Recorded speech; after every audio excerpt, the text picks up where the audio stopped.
पंतप्रधान मोदींच्या हस्ते 8 ऑक्टोबरला उद्घाटन होणाऱ्या नवी मुंबई विमानतळाची एक्सक्लुझिव्ह झळक। लोकशाही मराठीवर अदानी समूह आणि सिडको यांनी मिळून उभारले नवी मुंबई आंतरराष्ट्रीय विमानतळ। बिहारमध्ये 2 टप्प्यात विधानसभा निवडणूक, 6 आणि 11 नोव्हेंबरला मतदान, 14 तारखेला होणार मतमोजणी। नोव्हेंबरमध्ये नगर परिषद निवडणुका होण्याची शक्यता, डिसेंबरमध्ये जिल्हा परिषद निवडणुका होण्याची शक्यता, 15 जानेवारीला सर्व पालिका निवडणुकांची शक्यता।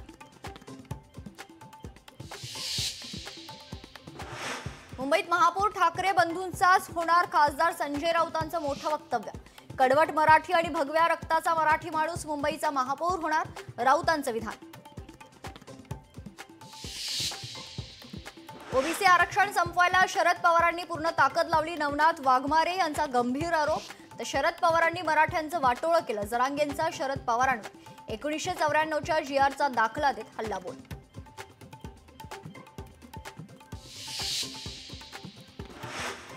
अजित पवारांना राजकारणातून संपवण्याचं षडयंत्र, मनोज जरांगेचा भुजबळांवर आरोप। अजितदादांना कुणीही संपवू शकत नाही, भुजबळांचा पलटवार। यंदाच्या दिवाळीत आनंदाचा शिधा मिळणार नाही, अन्न आणि नागरी पुरवठा मंत्री छगन भुजबळांची माहिती। आर्थिक अडचणीमुळे योजना लवकरच बंद होण्याची शक्यता।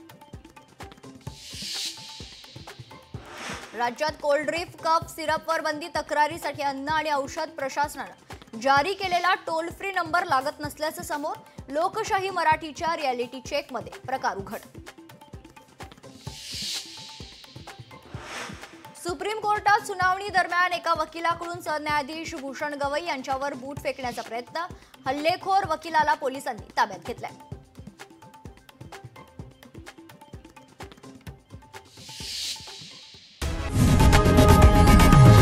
लोकशाही मराठी ऐका, पहा, जागरूक रहा।